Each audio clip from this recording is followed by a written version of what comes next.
Dear Mr. Mayor, dear Mr. Elisaf, I wanted to thank you very much on behalf of the whole group. We are a group of about 30 young and some older people from Germany and from Greece who met in Viza. We want to explore and hide the history of the beautiful region of Epirus. We are especially interested in learning more about the period of the Second World War, the dark period of the German occupation, the crimes committed to the civil society, the deportation and examination of the Jews from Ioannina.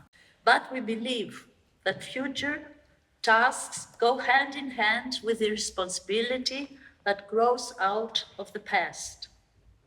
That is the scope of this meeting, to bring young people who themselves are not to blame for the crimes and wrong decisions of their ancestors together to discuss the question of what responsibility they have as the younger generation today for positive development in our countries and between our countries. As far as we know, you do not belong to any political party. This is very unusual for Greece. Particularly glad because for your visit here in our Holy Synagogue, especially since the audience are young people from Germany. This is the Holy Synagogue of Ioannina, the only synagogue of the city.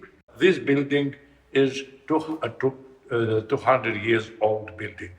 It is a typical Roman synagogue since our community was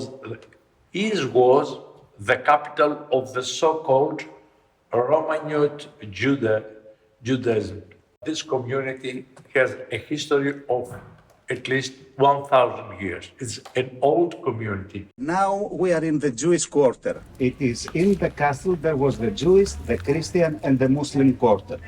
It is a Byzantium Ottoman city. As you got in on your left side, it was a καφασωτό παράθυρο, wooden made window. This is the window that the women were coming inside and they could see the men sitting in the synagogue, but men could not see the women. Also, it was forbidden if the woman was a sex worker or a divorced woman. She could not enter in the synagogue. The rich Muslim and the rich Christian.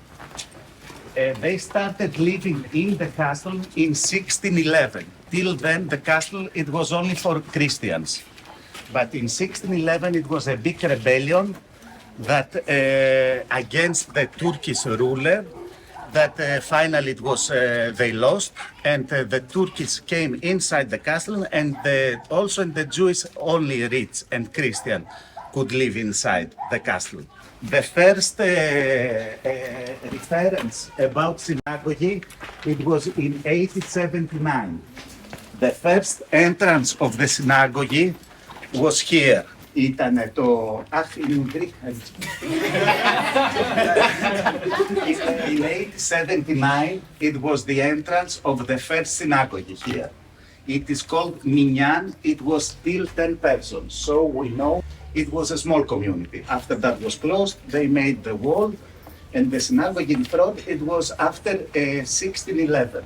Now we will see a typical house, how it was built after 1869. All there are stone made, so they could not be burned, and only the upper place, it was wooden made or stone made if they had money. Here it was the yard that the Jewish community were waiting to talk to the rabbi. This was the house of the rabbi.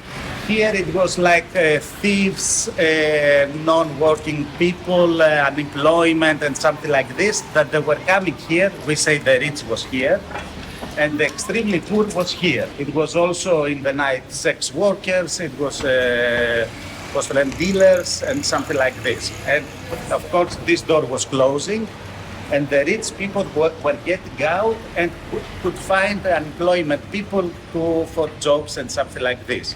Inside the castle, the rich people And now we are getting to the new rich people and to the extremely poor people. The Jewish community of Ioannina, as the stereotypes say that they were rich and something like this, only 10% had money to eat. All the other had to go to common common food giving. They were extremely poor. Only 10% of the community had money. So there is another one myth that it was like a rich community, the Jews are rich and something like this. I think that Ioannina is the only Romanian Jewish community around the world today. In March 25, 1944, the Jewish community of Ioannina was arrested and sent directly to the Auschwitz-Birkenau concentration camp. The old elder's house, it was taken by the German police, and it was the place that they had the Jewish people to register that they are from Ioannina. Of course, they didn't know what will happen, but the pogrom, the Holocaust, was organized in this house. Only 100 survived out of 1,850 people. And other 60 people went to the mountains with the resistance groups or followed an escape network from Ioannina, Athens area, Izmir, and Palestine. This network followed my parents and survived. After the Second World War, there was the Jewish 1945, 1946. The Jewish community of Ioannina was reestablished with 160 members only out of 2,000. Here it was the building of Alliance Française and the new synagogue. It was this building, it was the Jewish building for the survivors that was built by the American Joint Jewish Organization. It was a very difficult situation, especially for the surviving Jewish population. So many of them left the city either to Athens. In Athens, one of the two synagogues is the Ioannina Synagogue. It's the official synagogue of Athens. The second one is the Ioannina Synagogue for those people who immigrated from Ioannina to Athens, especially after the war. Or they went to Israel, to the new state of Israel, or to the United States. Thus, the number of the members of the community progressively declined, and now the community is a tiny community, a very small community with less than 50 members. And in the marble inscriptions, you have seen all the names of the 1,850 members of the community who died in the concentration camps. And you can see the names of my family from both mother and father. I have the honor and privilege to be the president of this Jewish community for approximately more than 20 years. I was an active citizen, so I was deeply involved in city affairs. I was member of the city council for many years. I was also president of the cultural center of the municipality of Ioannina, 2011-2014, and then 4 years ago, I decided to be the mayor of the city. It was a big and difficult decision, since, as you heard previously, I'm the first ever elected Jewish mayor in Greece, and possibly not only in Greece, and I'm the first and the last, I'm sure about it.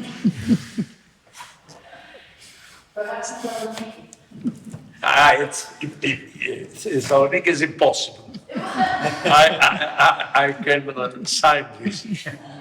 You know that in Greece there is a growing anti-Semitism, but fortunately, I should tell the truth, It is a verbal stereotype anti-Semitism.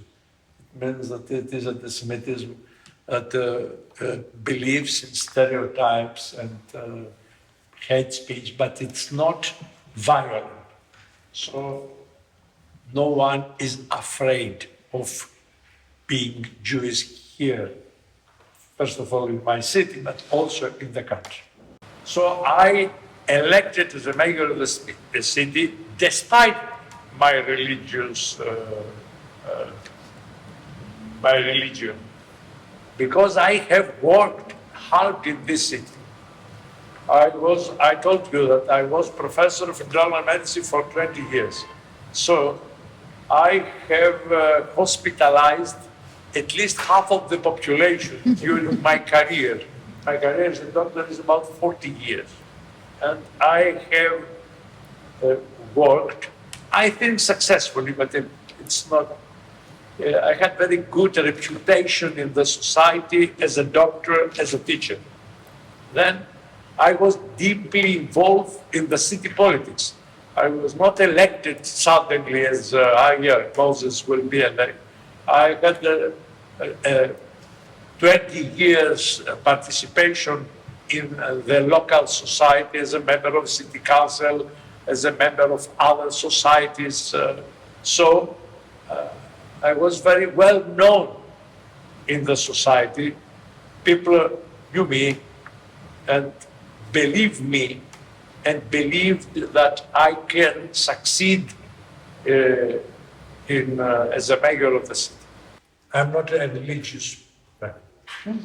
I have to separate religion from tradition. It's two different things. I'm Jew, I'm proud of being Jewish, but I'm not religious at all. Is that common among the community? Like not being religious at all, but following the tradition? I'm a secular leader of the community. I'm not religious at all. Also, Just the like other you. people of the community are secular.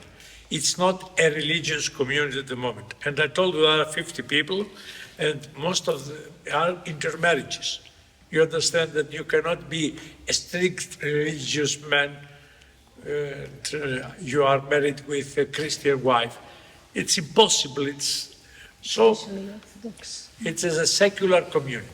Many religious Jews, Yes. as far as I know, they spend a lot of time with studying to study the Exactly, Bible. so- No, Torah. I don't. I read about Jewish tradition, about Jewish civilization, but not religious books. I'm not Zionist. I told you I'm secular. I'm in Greek, 100% Greek city, well incorporated in the Greek society. I'm proud of being both Jewish and Greek. Many of young people during the 50s went to Israel and became Israeli citizens. We stay here. We studied here, we worked here.